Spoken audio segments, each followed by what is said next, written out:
They invited us for sport. We turned it into war. The Galactic Arena wasn't just a game, it was the game, a sacred tradition, a ritualized contest of strength, strategy, and pride where the most advanced species of the galaxy competed, not with armies, but with simulation combat. No real weapons, no fatalities, just honor, skill, and calculated aggression performed under the watchful eye of billions across the stars. The 16 ruling species of the Galactic Compact had kept it that way for over 1,000 cycles. Elegant, predictable, controlled. Then, humanity applied. "They're primitives," hissed Grand Strategist Tavarnok of the Velk Dominion. "Let them in. It'll be amusing." At the time, Earth had barely joined the galactic stage. They were rough around the edges, newly united, and still licking the wounds of their own wars. But the rules were clear. Any sentient species with cognitive parity and FTL communication could challenge for entry. Earth qualified. The Council accepted. It was expected to be a one-time novelty, a short-lived curiosity for ratings. After all, what harm could a species of hairless apes do? They sent a man named Diaz. He had no cybernetic implants, no psychic training, just a broad-shouldered soldier from New Brazil with a crooked grin and scars that told more stories than he ever would. His opponent was a Corthan brawler, 8 feet tall, 6 limbs, and armored scales tougher than ship plating. The crowd buzzed with anticipation. The Corthan bowed with ceremonial precision. Diaz winked. The signal sounded. The fight began. 30 seconds later, it was over. Diaz had dodged the first strike, jammed an elbow into the Corthan's throat, swept its legs from under it, and pinned the creature with such brutal speed that even the officials hesitated to call the end. The crowd was silent, shocked, until the humans watching in the stands erupted into cheers. Diaz walked away with a bloodied lip and a satisfied smirk. That was the first warning. The following year, humanity sent 3 contenders. Diaz returned, joined by a strategist named Kim, calm, surgical in his methods, and Ophelia, a graceful woman with a dancer's movements and a predator's eyes. They didn't just win, they dismantled. Kim lured opponents into traps no one else even saw. Ophelia bent the very terrain to her will, sliding down walls, weaponizing the architecture, and using loopholes no one else thought to exploit. Diaz?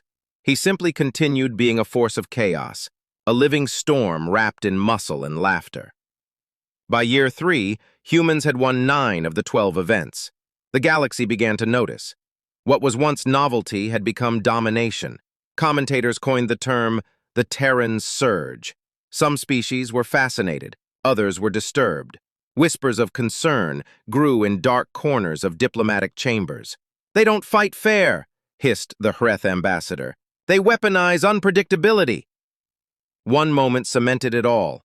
A minor interview, just a puff piece, aired with Ophelia after her second victory. A glowing-eyed Ilari journalist asked her, "Why do humans fight so unpredictably? Don't you fear injury?" She smiled and answered without hesitation, "We grew up playing games that hurt. Bleeding was part of the lesson. Losing meant improvement. Where I'm from, pain isn't punishment, it's data." "And fear?" the reporter asked. Ophelia leaned in, eyes gleaming. "We don't fear the pain. We fear not trying.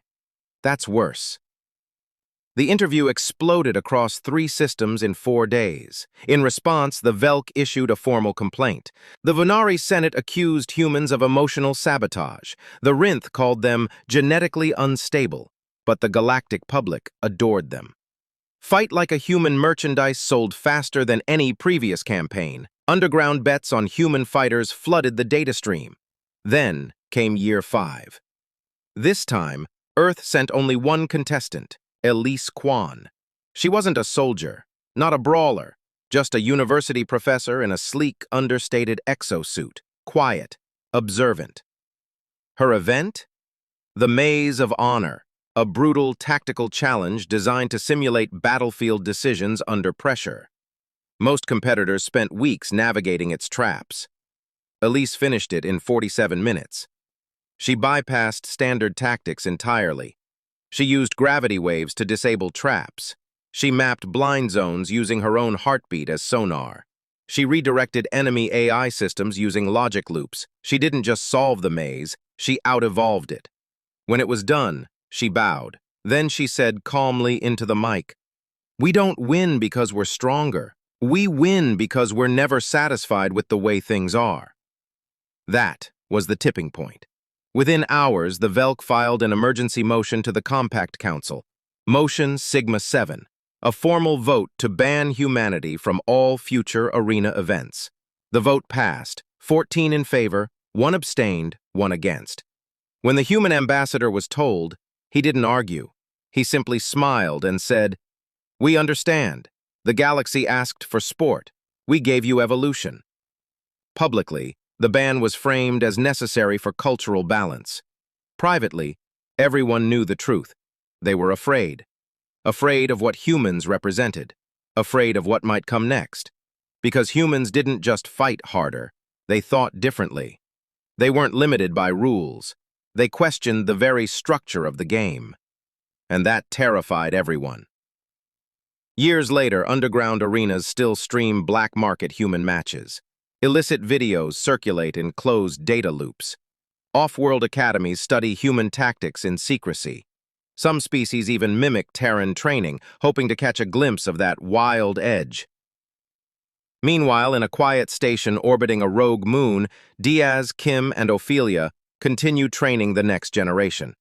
Because one thing is certain: you can ban the human, but you can't